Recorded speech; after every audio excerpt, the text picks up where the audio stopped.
გამარჯობათ მეგობრებო, გამარჯობათ, როგორ ახართ?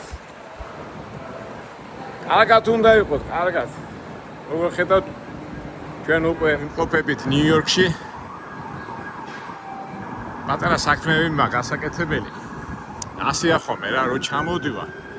ჩამოსვლისას იქ საბუთები ვაწესრიგებ და წასვლისასაც საბუთებს ვაწესრიგებ და ეხლა უნდა მივიდე საგადასახადოში მოვაწესრიგო ეს საქმეები, იმიტომ რომ თანამედროვე ტექნიკიდან გამომდინარე ყველაფერი კონტროლის ქვეშ არის.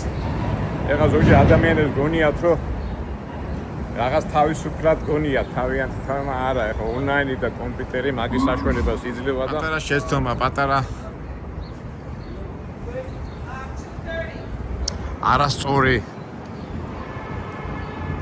რას გულისხმობ ქვეყანასთან ურთიერთობა, ეს ყველაფერი ჯარიმა გიხდება. აქედან გამომდინარე ეს ამისთვის ყოველთვის უნდა იყო მზად და უბრალოდ ყურადღებით უნდა იყო ყველაფერში. ეხლა გამაჩერე ამოდა დამეხმარეო, $1 მივაწოდე და არა უფრო მეტი მომეციო და ავანებე თავი რა, კარგად იყავი მე.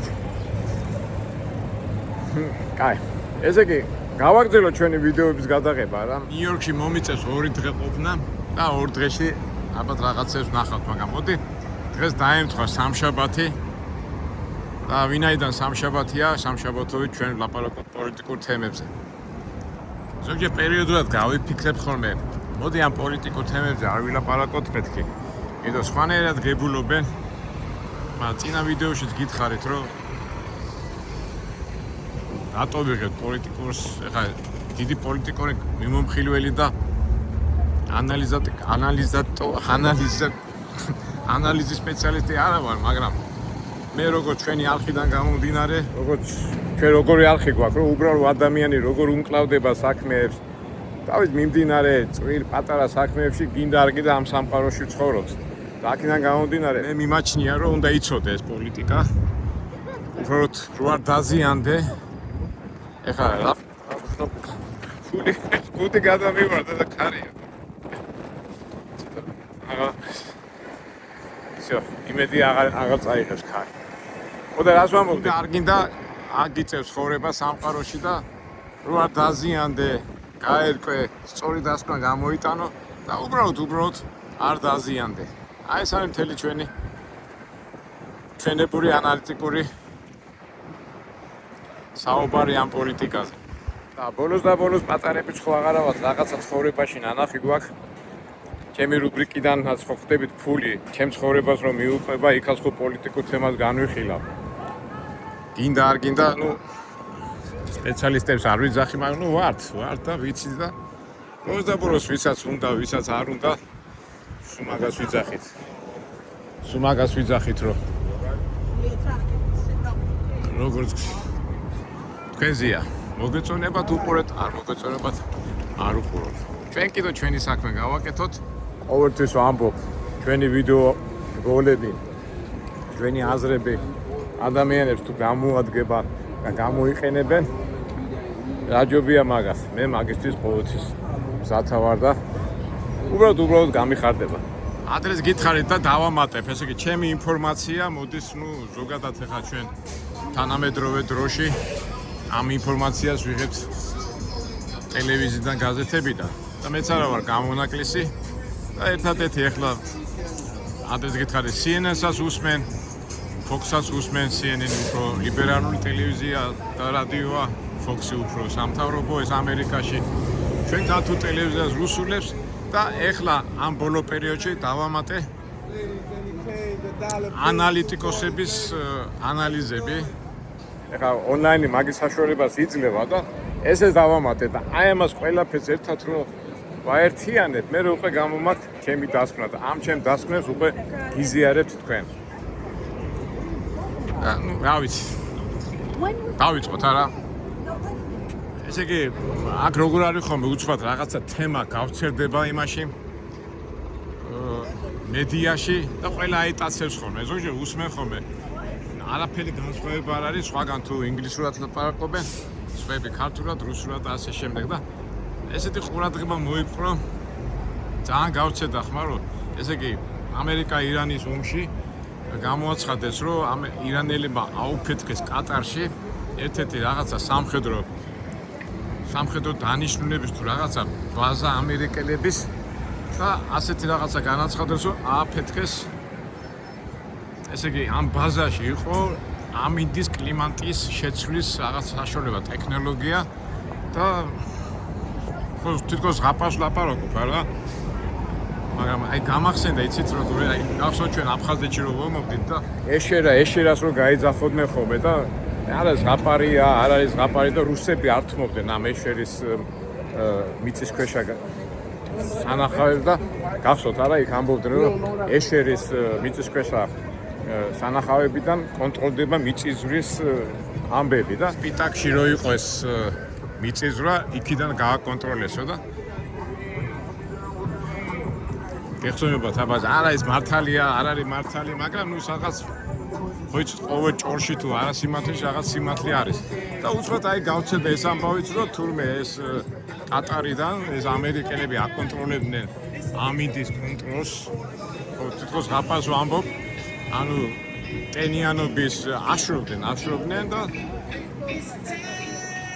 ესე იგი რასაც თქვათ კლიმატს შეცვლიდნენ აშრობდნენ თითქოს ამ უდაბნოებს და ეს ნალექი და წვიმის სახით მოდიოდა აქეთკენ და რო დავფიქრდეთ ახლა ჩვენსკენ საქართველოში ხო ამაგარი წვიმები მოდიოდა ხოლმე თქვა 2-3 წლის წინ და ამაზე საუბრობენ მაგრამ ამას მე კი არ ვამბობ აი რო აიღოთ ახლა გაზეთები მაგაზე საუბრობენ სულ რისკენ მიმყავს საუბარი რომ უკვე თანამედროვე ტექნიკა და იმის საშუალებას იძლევა შეიძლება ფანტასტიკის თემაა რომ აი ესეთი მანიპულაციები გააკეთო სამხედრო დანიშნულების და პოლიტიკური დანიშნულების გამო ეხლა ჩვენ ვამბობთ იმას რაც არის და ფაქტურად მთელი დღეები ეს 2-3 დღე სულ მაგაზია საუბარი. ესე იგი რისკენ ისე მეორდები რას ვამბობ რომ ესე იგი ყველაფერი კონტროლდება. ამ დროს გაგახსენდება ტელევიზია როგორ აბრუებს ხას ხო სიმართლე ტყუილის ამბავში კოვიდის ამბავი მასონური ამბავი მაგრამ არიან ადამიანები ვისაც ჯერა ვისაც არ ჯერა მაგრამ ფაქტია რომ აი თუნდაც კოვიდის ამბავი ავიღოთ ხო გახსოვთ არა როგორც კოვიდი იყო გაქანებული და როგორც კი უკრაინაში დაიწყო ომი კოვიდი სასწაულად გაქრა სად არის კოვიდი არავინ არ იცის და უკვე ლაპარაკობენ ფაუჩის დაჭერა უნდა ფაუჩი გახსოვთ ხო ეს იყო ამერიკის ვირუსოლოგი თუ რაღაც იმის უფროსი იმის დაჭერა უნდა და მთელი დღეები აი მაგ თემაზე ლაპარაკობენ რომ დედამიწა და ადამიანები გადაიქცნენ საცდელ არენა და აი ეს ექსპერიმენტებს აკეთებენ და ეხლა ეს კლიმატის ამბავი, იქ მიწისძვრების ამბავი, კოვიდის ამბავი და კოვიდზე დავამთავრო, ესე იგი გახსოვთ ხო, ეს ნემსებს რო იკეთებდნენ ხაუზე და ამით დააშორეს ადამიანები, ზოგს პასპორტი მოსთხოვეს, ზოგს იქ არ უშვებდნენ, აქ არ უშვებდნენ და იყვნენ ადამიანები, რომ იძახდნენ, რომ ეს ყველაფერი ტყუილია, ეს ყველაფერი მოგონილია. ადამიანებს გრიპი რო ემართება, იმდენივე ხალხი დადის, როგორც ჩვეულებრივად და ის მაშინ გაზვიადებული იყო და სტრესის ქვეშ ძალიან ბევრი ადამიანი დაიღუპა და მაგაზე საუბრობენ და გახსოვთ იყო ასეთი ლაპარაკები, რომ ნემსებს ხო იკეთებენ ვაქცინაზე. ეხლა მე ამინდა გული გაუხეთქო, მაგრამ სამწუხაროდ ამ ვაქცინებად დიდი შედეგი არ გამოიყო და ეს შედეგი ჩანს უკვე ძალიან ბევრი ადამიანი, ვისაც ეს ვაქცინები აქვს მიღებული 2-3 წლის შემდეგ უკვე სხვა ავადმყოფობებში გამოჩნდა ეს დაავადებები და სხვა რაღაცები და მაგას აბრალებენ. არ ვიცი მეგობრო, მე ისე და ისე მეურდები, მე არავის არ ვაშინებ და არავის არ მინდა რომ დავძაბო და დავსტრესო, მაგრამ მე იმას ვამბობ, რაც ამჟამად ამერიკულ პრესაში ტრიალებს. რას იზავ, ცხოვრება გრძელდება და ჩვენ რა გვაქვს წამალი ჩვენი წამალია, მე ხშირად ვამბობ, ჩვენი წამალია უფლის გზით ვიაროთ. სამწუხაროდ ადამიანებს გვეზარება მაგაზე ფიქრი და აქედან გამომდინარე ეს შედეგებიც მოდის. ნუ ყოველ შემთხვევაში მე და თქვენ, ჩემო მეგობრებო, ჩემო მაყურებლებო, უშემატკივრებო, ვძნობ, რომ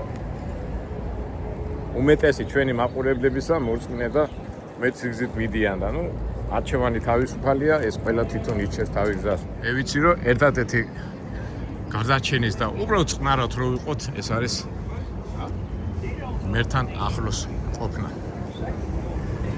კარგით, გადავიდეთ გლობალურ პოლიტიკაზე. ჩვენ ტრამპას დაუბრუნდეთ. მე კი ვამბობ ტრამპას, მაგრამ ჩვენი ქართველი ფოლოვერები იძახიან ტრამპცა. ნუ მოდი არ დავარღვიოთ კორექტორობა და ჩვენ გმირს წუხაროთ გმირია. ჩემთვის გმირი ნამდვილად არ არის, მაგრამ ფაქტია რომ სოფლიო პოლიტიკაში არია სიტუაცია და ნუ რა დღეშია ეს სოფლიო. ფაქტობრივად მესამე სოფლიო ომის სტატიაში ვართ და ვოცნებობთ რომ ატომური კოლაფსი არ მოხდეს. ნუ კარგი, ასე თუ ისე შეწყვეტილია ახლა ასე თქვათ ომი ირანსა და ამერიკას შორის. რაღაცა ომი კი არა, ვაჭრობის ელემენტებია, ხო? სული ძახს რომ ნავთობი ჩემ კონტროლის ქვეშ უნდა იყოს, ეს ტრამპა იძახის, იქიდან ირანი იძახს, შენი რა საქმეა? ნუ საერთოდ ჯამში ახლა გაჩერებულია ეს ომი, მაგრამ ყველა ანალიტიკოსები და სპეციალისტები იძახიან, რომ გამორიცხულია ტრამპი არ გაჩერდებაო და რაღაც ისინი მიდის მომზადებები და აქედან ირანის ნაკლებად არ არის ემზადება. რა ვიცი, ჩვენ რა უნდა ვქნათ? ჩვენ უნდა ვილოცოთ სამწუხაროდ სამხედრო წინა იმაში თქვი გენერლები, მაგრა ეწინააღმდეგებიან სამხედრო სპეციალისტები, მაგრამ ტრამპას სულაც არ აღელვებს. ისეთი სიტუაციაა, რომ მოგეხსენებათ ახლა ტრამპი და ამერიკა ისრაელის ჭკუაზე დადეს და ებრაელები მართავენ აქტიურად და სამი კვირის წინ თუ კონგრესმენები სრული ამ სიტყვაში მნიშვნელობით ყიროდნენ და ღრიალებდნენ და ეს გიჟი მოაშორეთ, ახლა გასუსულები არიან და პიტაპირაც ამბობენ, რომ ეს კონგრესმენები და ეს სენატორები ამ ებრაელების მიერ არიან დაფინანსებული, იმიტომ რომ სენატორები გახსნენ მაგ ჭკუაზე და ამიტომ გასუსულები არიან. არ ვიცი. ფაქტია, რომ თითქოს წყნარი სიტუაცია, მაგრამ საერთო ჯამში რომ არ არის კარგი და ტრამპა რომ ყოველ 5 წუთში აზრებს იცვლის და ბუშინდერ რაღაცას რო ილაპარაკებს, მე სხვანაირად ლაპარაკობს იმას, უკვე აღარ საქცევენ ყურადღებას. მოგეხსენებათ საფონდო ბიჟასაც ადრე როგორ იყო, რომ ტრამპი იტყო და უნდა დავსხო, ფასები ავარდებოდა ნავთობის, მე ეძახდა ასე, მე ისე და ეხლა უკვე თვითონ საფონდო ბიჟაზე, ან საფონდო, ან ნავთობის ბიჟაზე, საერთოდ რაც პოლიტიკაზეა დამოკიდებული, ბიზნესმენები უკვე აღარ ზუსმენენ ამ ტრამპას და თავის საქმეს აკეთებენ, მაგრამ საერთო ჯამში რომ მაგარი ბარდაკია, ეს ფაქტია. მაგრამ ერთი დასკვნა მინდა იცით რა, ჩემი დასკვნა და ჩემი ანალიზი მინდა გავაკეთო. თუნდაც ახლა უკრაინა რუსეთის ამბავში, ერაყი ამერიკის ომის ამბავში. ომი კი არ არის, მე ისეთი შთაბეჭდილება მექნება, რომ არის რაღაცა ვაჭრობა. ეს ქვეყნის მართველები და ასე თქვა ოლიგარქები რაღაცა მოლაპარაკებებს აწარმოებენ, რასაც ახლა ჩვენ ვერ გავიგებთ და გინდა რუსეთის ოლიგარქები, გინდა ამერიკის ოლიგარქები, ყველა მდიდდება, ხალხი უბედურდება. დამირეკეს და გაითიშა. ხო და მაგას ვიძახი, თითქოს ომია, თითქოს იმას ყველა მდიდდება, ვისაც საშუალება აქვს, ოლიგარქები დავარქვათ რა, გინდა ამერიკელი, გინდა ისა, ძალიან დიდი ფული ტრიალებს და შთაბეჭდილება რჩება იმისა, რომ ყველაფერი ვაჭრობას ექვემდებარება. ომი რო იყოს, ომი რუსეთსა და უკრაინას შორის. მეთმა დიდხანს აწყობლო ჩვენი ზელენსკი, მაგრამ სადაც უნდა იქ მიდის, სადაც უნდა მოდის, ეხლა ერევანში ჩამოვიდა, ხო? რა ვიცი, ეხლა სპეცდამსახურებდა იმებს აშოულია დაიჭირო. ან ნუ არ ვიცი, მე ასე მგონია, იმიტომ მე მაგათ ეხლა მგონია, რომ რუსეთს ომის დამთავრება რო უნდოდეს, უბრალოდ ხიდები რო უკავშირდება, ეხლა ევროპიდან უკრაინაში რო შედის ტექნიკა, ხო შედის ეს სამხედრო ტექნიკა. რა უნდა ეხლა ჩვეულებრივი ამბავია, უკრაინა უტევს და უკვე რუსეთს უტევს და ისეთ რაღაცებს ანგრევენ, რა ქვია, ნავთობ გადამამუშავებელ ობიექტებს, რაღაც ობიექტებს და უტევს რა. და ამ დროს ხედავ, რომ კონცერტები არ თავდება. უკრაინაშიც მაგარ დროს ატარებენ და აქაც ამერიკაში ესტონები, თუ დღეს მოგვეცა საშუალება, უკრაინები რა დროს ატარებენ და როგორ დროს ატარებენ. არ ვიცი, ეს სიტყვა ხშირად ვამბობ, არ ვიცი, მაგრამ არ ვიცი, ლოგიკაში ჩემი იმაში ვერ ჯდება რა. და ერთადერთი ლოგიკა ის არის, რომ ყველაფერი თითქოს მოლაპარაკებულები არიან რა. ეხლა ტრამპა-ტრუმპას კი ვიძახით მე ტრამპა-ტრუმპა, მაგრამ არ ამგონია რომ მაგე არაწესიერი კაცია ვერ ხდებოდეს რა ხდება, ასე როცლის, ისე როცლის, მაგრამ გააკვირდეთ ირანელები ხან მისი ძმაკაცები არიან, ხან მტრები არიან.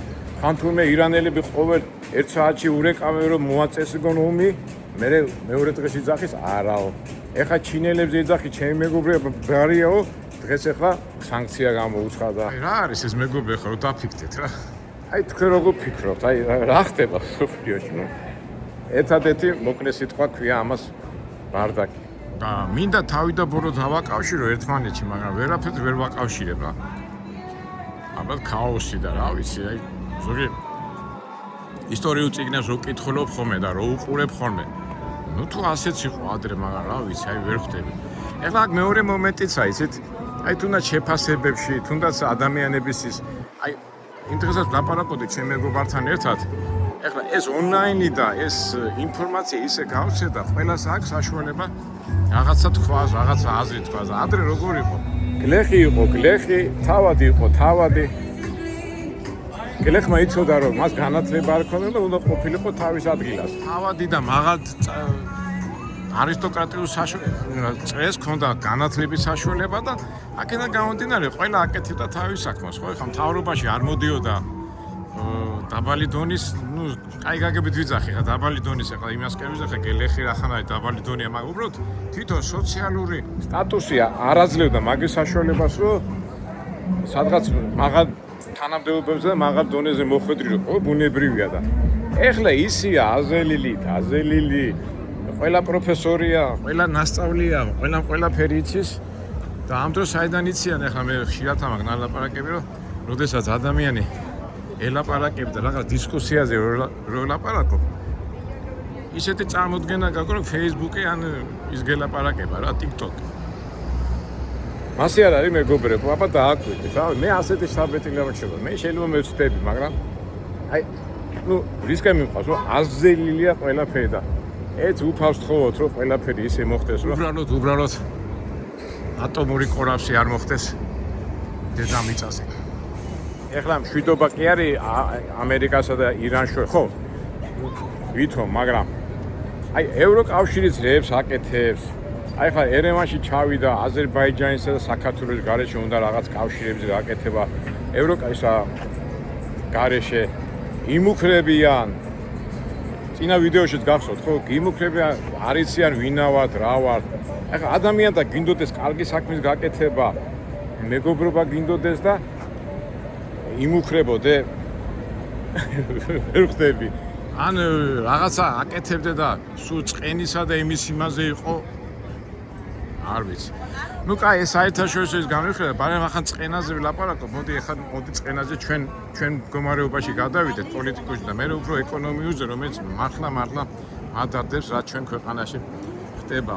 აი წყენაზე გამახსენდა ის ჩვენი აი რუსთავეზე რო დადიან და არ ვიტყვი ამ სიტყვას შეურაცხყოფად არის რომ აი გინები და ლანძღვა გინებით რო უნდათ ნუ რა თქმა უნდა საქართველოს უყვართ პატრიოტებენ პატრიოტები არიან მაგრამ რუსეთს გინებით უგებენ ტრებს წყევლით უგებენ და მაგარი ტიპები არიან და მეომრები არიან ხო და ამ დროს ჩვენ ახლა ის გვეცინება და ეთი რაღაცა მინდა ხაზი გაუსვა კიდე ახლა წყენაზე ვთქვი. აი შეხედეთ ახლა ჩვენ პოდკასტები და YouTube-ში და იმაში რომ გამოდიან პოლიტიკურ განხილვებს რო აკეთებენ. ახალგაზრდები იწყებენ ლაპარაკს წყენით.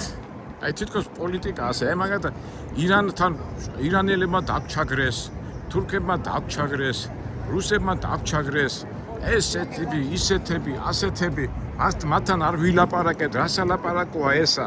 როგორ ფიქრობთ ახლა ადამიანთან იჩხუბებს და მაგასთან მოგვარება უნდა მოაგვაროს, აქ არ უნდა დაელაპარაკოს. ვითმე და სახელმწიფო 200, 100 წლის, 50 წლის წინ არ დაელაპარაკები და რას მოიგებ? აი ხა რუსეთთან მიმართებაში ჯერ აფხაზეთი დაგვიბრუნონ, სამაჩვენე მერე დაველაპარაკებით. აი ეს ნორმალურია. აი წყენის ფორმულიდან გამომდინარე ეძახეს და აი ესეთი პოლიტიკოსები რო არიან ამ ნარატივით რო ლაპარაკობენ და ამ იმით რო საუბრობენ აი წარმოიდგინეთ ახლა ამით უნდა პოლიტიკა გადაწყვიტონ და იმ იმდინარე პრობლემები გადაწყვიტონ, რაც აბსურდია, არა? ჩართავ რაღაცა პოლიტიკურ განხილვას უყურებ. საქართველოში რა წყენა, აი რუსებმა ის გაგვიკეთეს, თურქებმა ის გაგვიკეთეს, იმის გაგვიკეთეს. აქაც აი ვერ გავიგე. არა, მე კი გავიგე რა ხდება ეს იმდენად არეული სიტუაცია და იმდენად ქაოსია, რომ ექვემდებარება ამ ქაოსს რა. აი ხა დარწმუნებული ვარ, ხო, იმ თემას შევეხე, ამ თემას შევეხე და ხო კომენტარებში ვიღაცები გამოხდებიან და ჩემზე იტყვი, აი შენ თვითონ გაქვსი, ისი თქმა გინდაო, ვერ ხვდებითო და თუ დააკვირდებით, მე იმას ვამბობ, რომ ყველაფერი არეულია და ყველაფერს თავის სახელი არ არქვია. ისა ყველაფერს უნდა დავარქვა თავის სახელი და აი ამ არეულ სიტუაციას ვართ სამწუხაროდ. კარგით, ეს პოლიტიკა, ამას ჩვენ საერთაშორისო პოლიტიკაში ხშირად ვილაპარაკეთ და მოდი ახლა გადავიდეთ უკვე ჩვენ საქართველოს ამბავზე. ძალიან გული გტყივა, რაც ახლა საქართველოში ხდება, იგივეა. ჩვენ სამთავრობო ტელევიზიებზე იმებს რო უყუროთ, ყველაფერი კარგად მიდის, იწყნარია, სიმშვიდეა, კი, ამას მეც ყოველთვის ხას უსვარ, რომ სიმშვიდე შენარჩუნებულია, მაგრამ როგორ უნდა შეინარჩუნონ სიმშვიდე, როდესაც სამწუხაროდ ამ ტყუილს ვერ ეშვებიან. ეხლა ძალიან გავცეთდა ეს ამბები, ხო, ეს ეკონომიური ვითომ კომისია შექმნეს, რომ ფასები უნდა დააკლონ, იქითური, აქეთური და პირიქით ფასები უფრო აიწია და ჟურნალისტი ეკითხება ჩვენ პრემიერ-მინისტრს, რა შვებით ეს რა ხდებაო და სად არისო სიძვირეო და ხორცზე იყო ხო გახსოვთ არა ლაპარაკი და 40-35 ლარი ისო კილოგრამიო და ჩვენი პრემიერ-მინისტრი გამოდის და ცინიკურად იძახის, რომ წამოდიდო გაჩვენო და 10 ლარად გაყიდინებთო ხორცო. მერე იქ პრობლემა, აი ესეთ რაღაცეები, არ ვიცი, აი თვითონ ამ თავრობას აქებ, მშვიდობა და აი ესეთ რაღაცეებს რო აკეთებ, აი ვერ ხვდები რა, ისე იმ წეღანა რო დავიწყე, რა ხდება, აი ვერ ხვდები რა. თუნდაც ეხლა იძახიან მშვიდობაო და ჯარიმები ხაზების გადაკვეთაზე, როგორც ვიცი, ბასნაის თუ გადაკვეთა 200 ლარია. მე იქ რაღაც ჯარიმები. ბაცო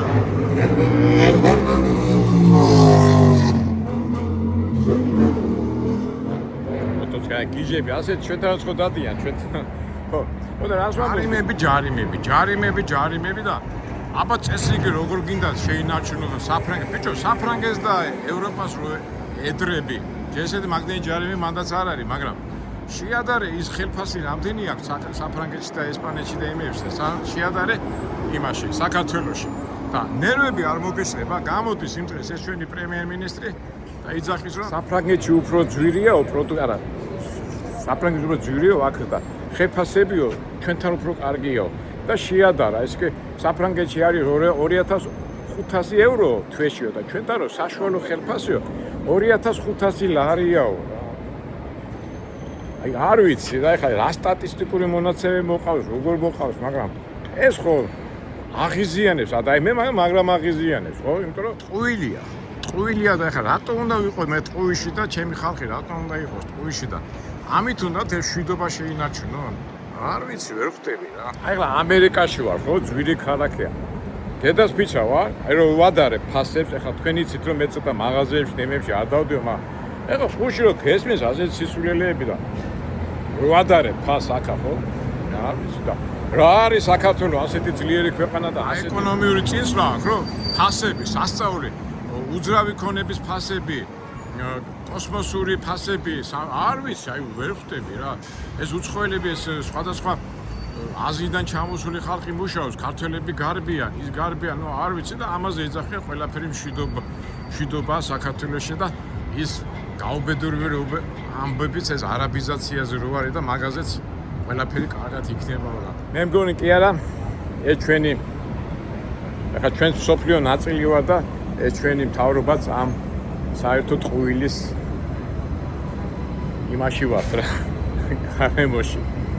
ეხლა კი მეცინება, მაგრამ სიმწარე სიცილი და წეღანაც რო დავიწყე ვიდეო, მე იმიტომ კი არ ვიწახი რომ რაღაცა მე რო ვიყო ხა თანამდებობის ადამიანი რომელიც რაღაცას წვიტავს და ჩემი ლაპარაკი შეიძლება შედეგზე გავიდეს, მაგრამ არა, არც თანამდებობაზე ვარ, არც იქა ვარ, არც აქა ვარ და ეს ტყუილად ლაპარაკი გამოდის რომ ტყუილად ლაპარაკობდა. არა მგონია, რა ვიცი, ჩემებურად ხა ვამბობდი ხარ პოლიტიკაზე რატომ უნდა ვისაუბრო, ვიტო პოლიტიკა ჩემი საქმე არ არის, მაგრამ ჩემი საქმე როგორ არ არის ის, როდესაც ჩემი ხალხი და ჩემი ძირი, ნათესავები, მეგობრები, თბილისი, მთელი საქართველო ჩემი არ არის, ჩემი მოსახლეობა ჩემი არ არის, ნახევარი გამოქცეულები რო არიან და კი, ეხლა როგორ არა ქვეყანაში პრობლემების მეტი რა არის და დაკვრმა რატო გვატყუებს შემამაცხონებულო რა არის, ვითომ ტელევიზორი არა გვაქვს, ის არა გვაქვს თუ ჩამოჩენილები ვარ თუ კომპიუტერთან მუშაობა არ ვიცი და ინფორმაციას ვერ გავიგებთ. აბა, აი ეს ტყუილი ელემენტარული რომელიც დაგროვდება, აფეთქდება და ისედაც რამდენი ჭუანაკრული ადამიანი ყავს ელემენტარ ანალიზს ვერ აკეთებ და შენ კიდო ცეცხლში ნავს ასხავ და არ ვიცი. ნუ საერთო ჯამში რომ მაგარ ქაოსში ვარ თემსოფლიოში ეს ფაქტია. თუნდაც ეს ჩვენი საპატრიარქოს არჩევნები პატრიარქის აი მანდაც ნორმალურად მიდის სიტუაციები. ეხლა მოგეხსენებათ მე ჩემთავს მორწმუნეთა თავთვლი და ვცდილობ რომ წმინდა წერილით ვიარო და წმინდა წერილით შევასრულო ეს ჩემი ცხოვრების მაგალითები და ყოველი მოქმედება მაგაზე იყოს დამოკიდებული, მაგრამ ის რაც ეხლა ჩვენთან ხდება პატრიარქის არჩევნების არ ვიცი ამდენი როგორ გინდა თქვა რომ ეხლა ისეთი არაკორექტული სიტყვები ჩვენი მიმდინარე პროცესები აი ნამდვილად ამ სიამოვნებს და აი გუნდაღდიად კიდე გიждები იმიტომ რომ ნუ ტკივა თუ ვინმე შემხდება და თბილისში ჩამოვა და ჩემი ნალაპარაკები არ მოიწონება მე ყოველთვის დათავარ დავხდეთ ვილაპარაკოთ წყენით ბრაზით და მე არ ლაპარაკობ წყენით ბრაზით და ვიღაცი ჯინაზე მაგრამ გულის ტკივილით ლაპარაკობ და მინდა რომ ჩემი ქვეყანა იყოს რა თქმა უნდა ეკონომიურად ძლიერი მაგრამ შეიძლება ეკონომიურად ვერ გაძლიერდე მაგრამ ყოველ შემთხვევაში სიმშვიდეს და სიწყნარე უნდა შევინარჩუნო და მე ვფიქრობ რომ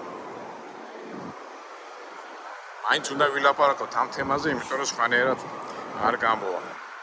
და იმიტომ კი არა ვიღაცა ჩინაზე და რაღაც, არამედ ვილაპარაკოთ, რაღაცა თავის საქმეს მაინც გააკეთებს ის, რასაც ქვია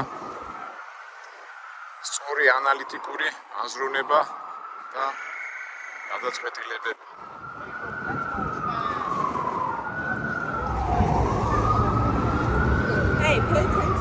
აგეთ მეგობრებო, ჩვენი სათქმელი თქვით და ისევ არა მო ჩემ თავსაც მოუწოდე და ჩვენ ხალხსაც რომ ისე მოვიცეთ როგორც უფალი გვეუბნება და ყველა პრობლემები გადაიჭრება და არ დავიზაროთ მაგრამ სამხრეთ ადამიანებს ეზარებათ რასიზმი ესეც რეალობა მაგრამ ჩვენ უნდა ვიყოთ ყველაფრისთვის მზად ყველა დაბკოლებებისთვის და ვიყოთ ღირსეულები და ნამდვილი ადამიანები წავედი ამასობაში მეც მოვედი ახლა ჩემო ფისთან ამდენ გიჟები დადიან ახლა ისე რაღაცა